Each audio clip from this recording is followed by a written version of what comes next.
Hello dear friends, എല്ലാ കൂട്ടുകാർക്കും London പരിപാടി ഏറ്റവും പുതിയതിലോട്ട് സ്വാഗതം. പതിപോലെ തന്നെ UK ലേറ്റസ്റ്റ് ആയിട്ടുള്ള അപ്ഡേറ്റുമായാണ് ഞാൻ ഇന്ന് വന്നിരിക്കുന്നത്. ഇന്ന് കുറച്ചുകൂടി പ്രധാനപ്പെട്ട ഇമ്പോർട്ടൻ്റ് ആയിട്ടുള്ള നിങ്ങൾ ഓരോരുത്തരും സ്കിപ്പ് ചെയ്ത് മുഴുവൻ കാണേണ്ടതായിട്ടുള്ള ഒരു അപ്ഡേറ്റുമായാണ് ഞാൻ വന്നിരിക്കുന്നത്. 9.3 ബില്യൺ പൗണ്ടിൻ്റെ കടക്കെണി, കൗൺസിൽ ടാക്സ് അടയ്ക്കാത്തതിന് 15 ലക്ഷത്തോളം പേർക്ക് കോടതിയുടെ സമൻസ്. UK വിഴുങ്ങുന്ന ഈ ഒരു കടുത്ത സാമ്പത്തിക പ്രതിസന്ധി അവിടെയുള്ള മലയാളി കുടുംബങ്ങളെ എങ്ങനെയാണ് ബാധിക്കാൻ പോകുന്നത്? പ്രധാനമന്ത്രി കെയർ സ്റ്റാമറിന്റെ അപ്രതീക്ഷിത രാജിയും തുടർന്ന് അദ്ദേഹം പ്രഖ്യാപിച്ച വലിയൊരു തുക ഡിഫൻസിന് വേണ്ടിയിട്ട് അദ്ദേഹം നീക്കിവെച്ച 15 ബില്യൺ പൗണ്ടിന്റെ ബാധ്യതയും എങ്ങനെയൊക്കെയാണ് നമ്മളെ ബാധിക്കുക എന്നുള്ളതാണ്. അപ്പോൾ ഈ 15 ബില്യൺ പൗണ്ട് ഡിഫൻസിന് വേണ്ടിയിട്ട് സ്റ്റാമർ മാറ്റിവെച്ചപ്പോൾ തീർച്ചയായിട്ടും അതിനുള്ള തുക എങ്ങനെയാണ് ഗവൺമെൻറ് കണ്ടെത്തുക? ഈ 15 ബില്യൺ പൗണ്ട് കണ്ടെത്തണമെങ്കിൽ മറ്റു ഡിപ്പാർട്ട്മെൻറ്റുകളിൽ നിന്നും മറ്റു സെക്ഷനുകളിൽ നിന്നൊക്കെ മാറ്റം വരുത്തണം, നികുതി വർദ്ധിപ്പിക്കുമോ, അത് നമ്മളെ ബാധിക്കുമോ എന്നൊക്കെയാണ്.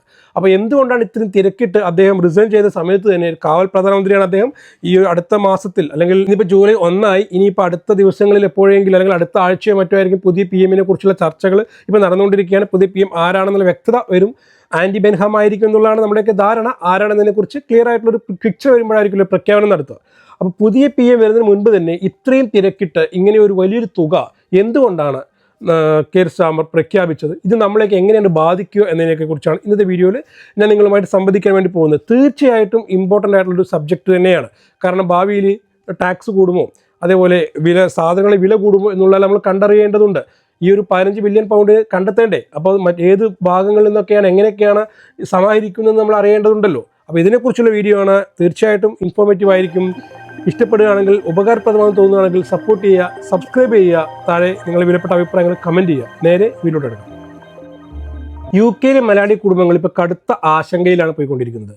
ഇപ്പോൾ കഴിഞ്ഞ കുറച്ച് ദിവസങ്ങളെ അവിടെ നിന്ന് വരുന്ന സാമ്പത്തിക വാർത്തകളാവട്ടെ, രാഷ്ട്രീയ വാർത്തകളാവട്ടെ, ഒട്ടും ആശ്വാസം നൽകുന്ന വാർത്തകളേ അല്ല. അപ്പോൾ സാധാരണക്കാരുടെ പ്രവാസികളെ ഇതൊക്കെ എങ്ങനെയാണ് ബാധിക്കുക എന്നുള്ളതിനെക്കുറിച്ചാണ് നമ്മളിന്ന് പറയാൻ വേണ്ടി പോകുന്നത്. ഏറ്റവും പ്രധാനപ്പെട്ട ഒന്നാമതായിട്ട്, രാജിവെച്ചിട്ടും കാവൽ പ്രധാനമന്ത്രിയെ തുടരുന്ന കെയർ സ്റ്റാമർ രാജ്യത്തിൻ്റെ പ്രതിരോധ മേഖലയ്ക്കായി 15 ബില്യൺ പൗണ്ടാണ് അദ്ദേഹം പ്രഖ്യാപിച്ചിരിക്കുന്നത്. അപ്പോൾ ഈ ഒരു വലിയ തുക എങ്ങനെ കണ്ടെത്തുമെന്നുള്ളതാണ്. ഈ ഒരു വലിയ തുകയ്ക്ക് വേണ്ടിയിട്ട് തീർച്ചയായിട്ടും ഗവൺമെൻറ് മറ്റു മേഖലകളിൽ നിന്നും എമൗണ്ട് വെട്ടിക്കുറയ്ക്കേണ്ടതുണ്ട്. പ്രത്യേകിച്ച് റോഡ് വികസനം തുടങ്ങിയ മറ്റു പല കാര്യങ്ങളിൽ നിന്ന് വെട്ടിക്കുറയ്ക്കും.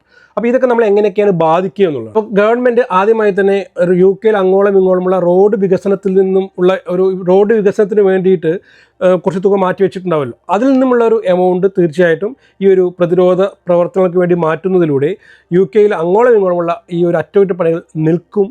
അത് നമ്മളുടെ ജീവിത ചെലവിനെ ബാധിക്കും, അതല്ലെങ്കിൽ ജീവിത നിലവാരത്തെ ബാധിക്കും എന്നുള്ളത്. നിലവിൽ തന്നെ പല സ്ഥലങ്ങളിലേക്കുള്ള കുഴികളൊക്കെ ഇവിടുത്തെ ഡ്രൈവർമാരെയൊക്കെ മോശകരമായ രീതിയിലാണ് ബാധിക്കുന്നത്. അപ്പോൾ ഇനി ഈ റോഡ് കാര്യങ്ങളിലൊക്കെ അറ്റകുറ്റപ്പണികളൊക്കെ നിർത്തലാക്കുകയാണെങ്കിൽ തീർച്ചയായിട്ടും അത് ജനങ്ങൾക്ക് ബുദ്ധിമുട്ടുണ്ടാക്കും എന്നുള്ള ഉറപ്പ് തന്നെയാണ്. അടുത്തത് എനർജി ബില്ലുകളിൽ, രണ്ടാമതായിട്ട് എനർജി ബില്ലുകളിലെ വർധനവ് പ്രതീക്ഷിക്കാം. അതായത് ഇപ്പോൾ റോഡ് വികസനത്തിൽ നിന്നുള്ള തുക വെട്ടിക്കുറയ്ക്കാൻ സാധ്യതയുണ്ട് എന്ന് പറഞ്ഞ പോലെ തന്നെ അടുത്തതാണ് നമ്മളൊക്കെ എനർജി ബില്ലുകളുടെ തുക കൂട്ടുന്നത്.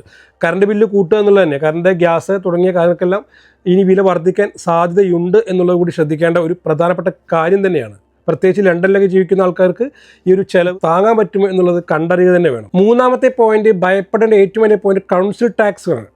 അപ്പോൾ ഈ കൗൺസിൽ ടാക്സ് ഇനി വർധനവുണ്ടാവാൻ സാധ്യതയുണ്ടെങ്കിൽ, അതായത് ഇപ്പോൾ ഇതിനു വേണ്ടി പ്രതിരോധ മാർഗങ്ങൾക്ക് വേണ്ടി ഫണ്ട് കണ്ടെത്താൻ വേണ്ടിയിട്ട് കൗൺസിൽ ടാക്സിൽ വർധനവ് വരുത്തുകയാണെങ്കിൽ തീർച്ചയായിട്ടും നമ്മുടെ പോക്കറ്റ് കാലിയാവും എന്നുള്ളതിൽ ഒരു സംശയമില്ല. ജീവിത ചെലവ് വർദ്ധിച്ചു UK. ഇതിനെ തുടർന്ന് ഏകദേശം 9.3 ബില്യൺ പൗണ്ടോളമാണ് കൗൺസിൽ ടാക്സ് കുടിശ്ശിക എന്നുള്ളതാണ് അറിയാൻ വേണ്ടി സാധിച്ചത്.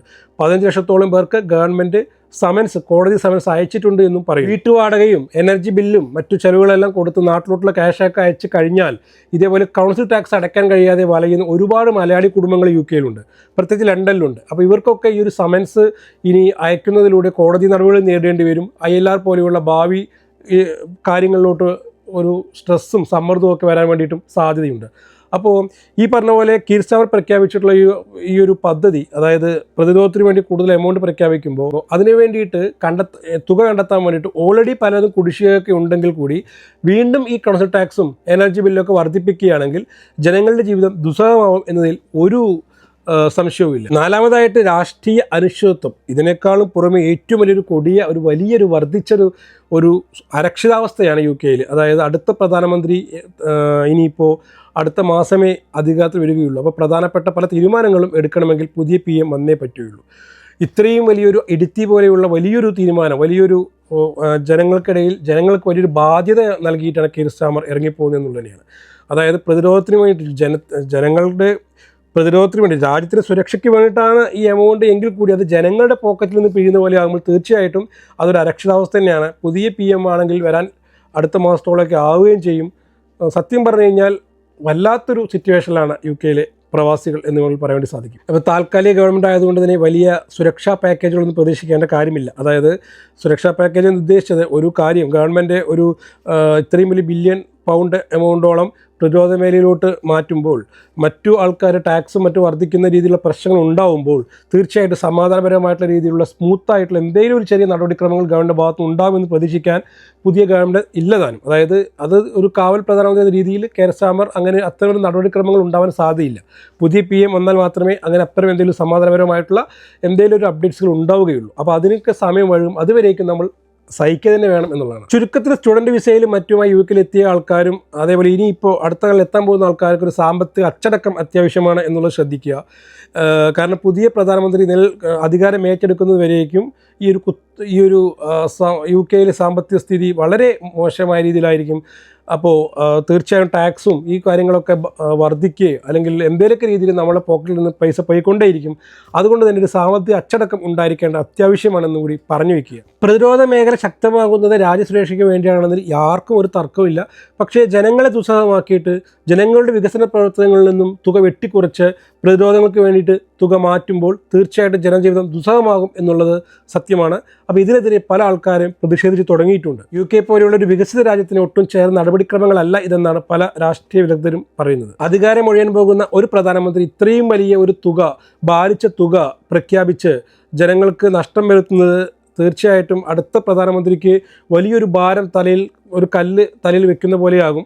അതുകൊണ്ട് തന്നെ ഇത്തരം ഒരു ഭാരിച്ച തുകയൊക്കെ പ്രഖ്യാപിക്കുന്നതിന് മുൻപ് ഒന്ന് ശ്രദ്ധിക്കണമായിരുന്നു. അതല്ലെങ്കിൽ ഇത്രയും തിരക്കിട്ട് അത് പ്രഖ്യാപിക്കേണ്ട കാര്യം ഉണ്ടായിരുന്നില്ല എന്നും അഭിപ്രായങ്ങൾ പല കോണുകളിൽ നിന്നും ഉയരുന്നു. അപ്പോൾ ഇതൊരു വീഡിയോ നിങ്ങൾക്ക് ഇൻഫോർമേറ്റീവ് ആയിരിക്കും എന്ന് വിശ്വസിക്കുകയാണ്. വരും കാലങ്ങളിൽ UK ജീവിക്കുന്ന മലയാളി പ്രവാസികൾ ഒന്നുകൂടി മുണ്ട് മുറുക്കിയെടുത്ത് പ്രതിസന്ധികളെ തരണം ചെയ്യാൻ വേണ്ടിയിട്ട് ഉറപ്പിച്ച് ശ്രദ്ധയോടെ കുടുംബ ബഡ്ജറ്റ് കൈകാര്യം ചെയ്യണം എന്നുകൂടി അഭ്യർത്ഥിക്കുകയാണ്. മറ്റൊരു ലേറ്റസ്റ്റ് അപ്ഡേറ്റുമായി ഉടനെ വരുന്നതായിരിക്കും. അതുവരേക്കും bye, see you, thank you for watching.